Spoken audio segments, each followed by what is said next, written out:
RT berapa? RT 22.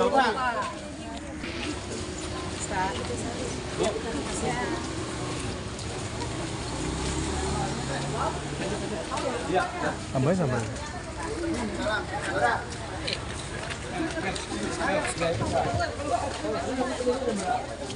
Ada 2. Penuhnya jam berapa penuhnya? Nanti sore. Biasanya angkutnya jam berapa? Nanti jam kurang lebih Pak. Gus.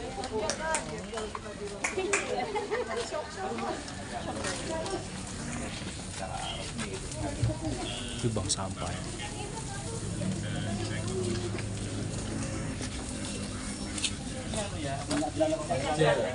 Oh minyak nih.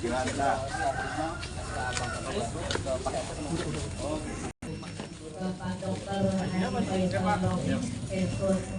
020 RW 006.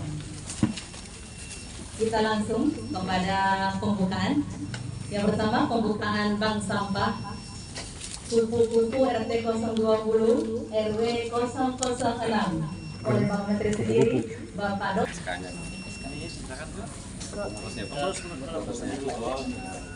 Penyerahan SK bank sampah kepada pengurus yang diwakili oleh Bapak RT 020 dan didampingi oleh Ibu Julia selaku Ketua Dawit RT 020.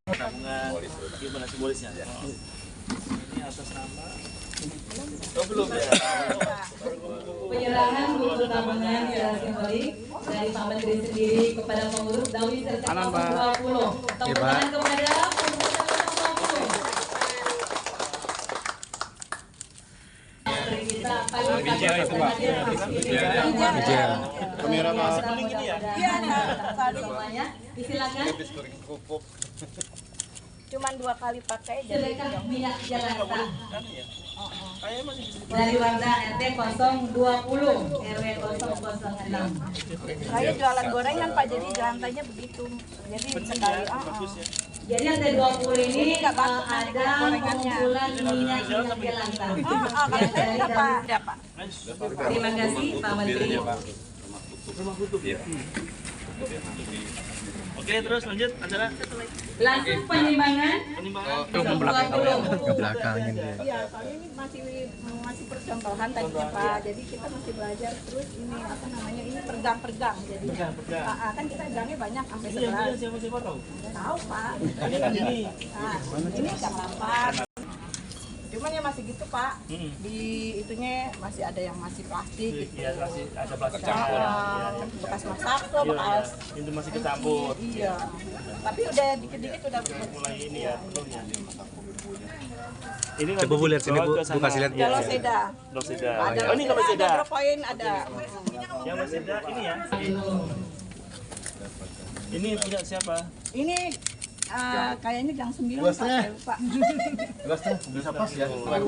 Pas ya. Iya, agak cantik ini. Pas. Alhamdulillah. Berapa nih per ini?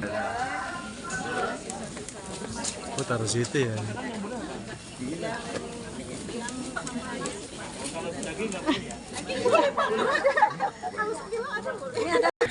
Ya Pak, terkait kunjungan ini Pak, bisa diceritakan Pak agenda hari ini tuh apa? Kegiatannya Pak ya. Ya, terima kasih.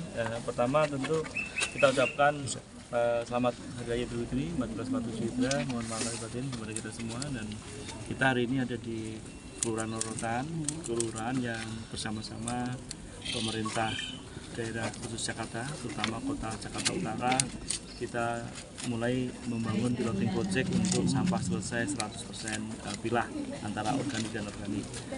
Awalnya kita mulai di awal bulan kemarin dengan 0% atau hanya kurang dari sekian persen yang kita kelola. Hari ini sampah yang terpisahkan dari organik mencapai 20 ton per hari.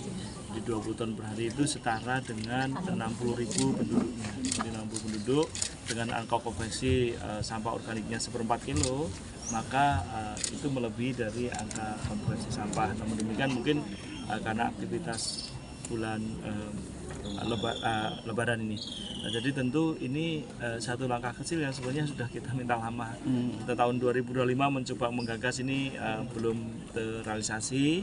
Kemudian di 2026 ini kita langsung kawal langsung dengan Pak Wali Kota dan Pak Gubernur untuk menjadikan satu dulu kelurahan yang pilah sampah 100%. Kenapa demikian? Karena kita telah memiliki fasilitas refuse drive-through di Rorotan dan Bantar Gebang.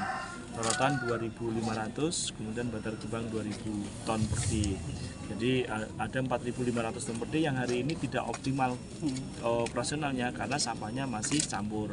Nah, dengan harapan dipilah hari ini, maka sampah yang akan ke Rorotan itu menjadi sampah anorganik saja, yang kemudian tentu akan memiliki nilai kalori yang lebih tinggi. Tentu ujung-ujungnya pengelolaan sampah menjadi RDF itu harus memiliki kalori yang tinggi.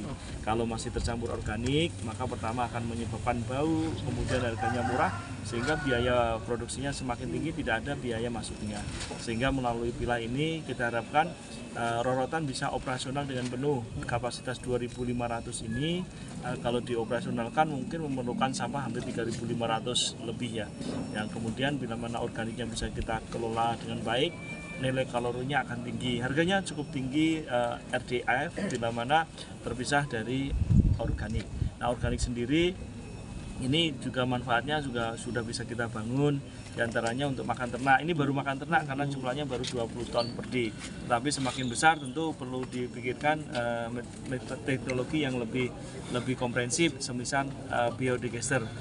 Memang penanganan sampah ini tidak bisa sama, semuanya memiliki karakter demografi yang berbeda-beda, sehingga kadang-kadang tidak perlu biodigester, kadang untuk maggot dan seterusnya, atau komposter dan seterusnya. Namun yang penting ada penyelesaian terhadap sampah organik. Kita telah melakukan ini hampir 1 bulan, mulai dari nol, sekarang ada 20 ton per hari sampah yang organik yang dipisahkan oleh warga masyarakat Kelurahan Rorotan. Kemudian habis Lebaran ini kita akan lakukan evaluasi bersama-sama pemerintah Kota Jakarta Utara. Hasil evaluasi itu akan menjadi panduan kita dalam kemudian mereplikasi tempat lain. Kita harapkan di awal April. Kita akan meminta seluruh kelurahan di Kecamatan Cilincing menjadikan sebagai kelurahan juga yang pilah sampah selesai seperti Rorotan. Sehingga rencana kami dengan pemerintah Kota Jakarta Utara, pilah sampah selesai sepenuhnya di Kecamatan Cilincing yang penduduknya mungkin lebih dari 500.000 orang, bisa selesai di pertengahan tahun 2026 ini. Juni apa ya? Juni baru selesai, akan menjadi model yang lain. Kalau ini sudah selesai, maka kami, sekali lagi kami akan meminta daerah khusus Jakarta untuk tidak lagi mengoperasionalkan Bantar Gebang. Jadi Bantar Gebang proyeksi saya, kalau dari proses yang kita lakukan bersama, mudah-mudahan bisa kita akhiri di tahun 2027. Nah, demikian dengan Suwung Bali kan kita sudah minta akhiri, dan hari ini kita sudah minta paling lambat di bulan April awal, maka yang boleh dibuang di Suwung hanya anorganik. Yang organik sudah selesai seperti ini. Jadi kita minta serius dan kita kawal dengan segala kewenangan yang dimiliki Menteri. Pembelajaran tewasnya pekerja informal kita di dalam mencari nafkah di Bantar Gebang, saya rasa harus menjadi pelajaran pahit untuk kita semua untuk segera memulai langkah. Kalau ini berhasil, maka kami akan paksakan semua kota di Jakarta Utara agar Jakarta di DKJ agar melakukan pengolahan yang sama. Ini juga sudah menjadi referensi nasional. Jadi beberapa kota saya minta belajar untuk melihat langsung Rorotan bagaimana pilah sampah organiknya. Jadi mulai dari teman-teman di Bandung, di Bali maupun di tempat lain. Seperti di tempat kita juga ada Bojonegoro yang saya minta ke sini. Kemudian Banjarbaru saya minta ke sini untuk melihat langsung bagaimana masyarakat Rorotan memulai dari langkah kecil ini. Mudah-mudahan kita semua support, dan tentu kehadiran media untuk menyampaikan kepada khalayak bahwa Rorotan siap menerima tamu, saya rasa menjadi penting, sehingga paling tidak ada contoh selesai kelurahan di dalam penanganan sampah di tengah hiruk-pikuk kota megapolitan seperti Jakarta ini. Ini langkah kecil, tetapi sebenarnya pondasi utama. Apapun teknologi yang kita gunakan nantinya, apapun metodologi yang kemudian kita susun, maka semuanya fondasinya adalah pilah sampah. Itu aja, sederhana aja. Tapi dampaknya cukup sangat beragam dan besar. Saya kira itu ya. Program dari rorotan ini Pak, kira-kira dari Kementerian LH sendiri ada nilai investasi nggak Pak untuk anggaran yang mungkin akan dikeluarkan oleh Kementerian? Ya, saya akan mengikuti terus. Ini kan baru kecil nilainya, jadi kecil nilainya, kemudian semakin berkembang tentu kita akan persiapkan langkah-langkah pendampingan dengan pemerintah DKJ untuk menyiapkan fasilitas yang diperlukan. Saya sudah meminta bahwa fasilitas TPS 3R yang di kecamatan ini berubah menjadi penanganan organik.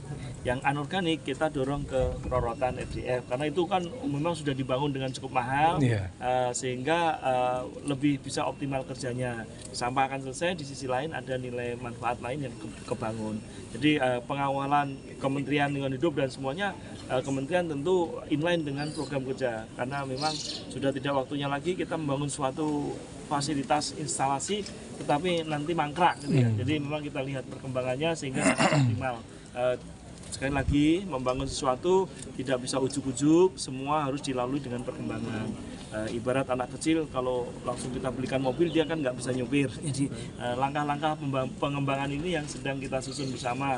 Kita semua minta seluruh tanah air hari ini mulai melakukan pilah sampah secara sederhana dulu. Pilahlah 2 saja, organik dan anorganik. Udah sesederhana itu. Tetapi yakinlah langkah sederhana ini fondasi yang sangat konkret dalam penyelesaian kedaruratan sampah nasional kita. Dengan proyek Waste to Energy Pak, apa rorotan akan menjadi sebuah pionir juga? Waste to Energy tentu cakupannya luas ya, karena investasinya cukup besar, maka kapasitas yang dimintakan untuk menjaga nilai efisiensinya dan efektivitasnya maka biasanya di angka 1.000 ton per day timbulan sampah. Dan Jakarta memiliki 8.000 ton per day. Namun sebenarnya Jakarta ini telah memiliki tadi fasilitas RDF di rorotan 2.500, kemudian di Bantar Gebang 2.000, ada 4.500. Kalau sampahnya 8.000, maka sebenarnya separuhnya udah bisa dikelola. Itu juga dengan pengertian yang separuhnya lagi kan organik. Nah kalau organiknya udah selesai di rumah tangga, sebenarnya tanpa menunggu waste to energy sebenarnya udah bisa jalan. Makanya saya sangat menekan Jakarta untuk menyelesaikan sampahnya karena fasilitasnya sudah sangat cukup. Tinggal pilahnya harus dikuati. Ya pilahnya memang kerjaan yang rumit ya, rigid gitu, sehingga harus telaten. Kuncinya hanya telaten saja. Jadi saya rasa waste to energy Bapak Presiden matur bahwa daerah khusus Jakarta harus segera dibangun. Nah ini kami sudah koordinasi dengan Pemprov DKI Jakarta. Ini masalah tanahnya segera selesai. Jadi tanahnya kan belum clear ini. Jadi saya minta minggu depan karena Bapak Presiden sudah ingin sangat cepat tersedia semua dengan persyaratan yang proven, maka kami mendorong pemerintah DKJ agar segera menyelesaikan permasalahan persiapan tanahnya karena tanahnya rata-rata diperlukan lebih dari 5 hektar. Jakarta 5 hektar ini banyak ya. Untuk penanganan sampah paskal barang Pak, anjuran seperti apa Pak? Bagaimana penanganannya? Ya kalau sampah sebenarnya semuanya sampah sama, bahwa kita hanya minta dipilah saja, pilah udah selesai. Kita lebih pilah kalau pilah udah selesai. Jadi tinggal organik. Kalau organik semacam kita di Bojonegoro saja. Ya yang cukup tinggi ternyata tidak menyelesaikan sampahnya karena setiap hari dia ngangkuti sampah. Padahal sampah organik kan harusnya selesai di rumah tangga. Anorganik tidak harus setiap hari diangkut, bisa seminggu sekali. Gitu. Jadi menghemat biaya semuanya. Jadi sebenarnya sekali lagi dengan melakukan pilah yang sederhana ini benar-benar menjadi fundamental utama kita dalam pengelolaan sampah. Benar-benar. Jadi mulai dari efektivitas, efisiensi semuanya bisa terjawab pada saat pilah sampah antara organik dan anorganik. Sesimpel itu iya. Gitu ya. Tapi harus konsisten juga ya Pak ya? Konsisten terus. Perlu ya Pak? Itu paling penting kuncinya konsisten.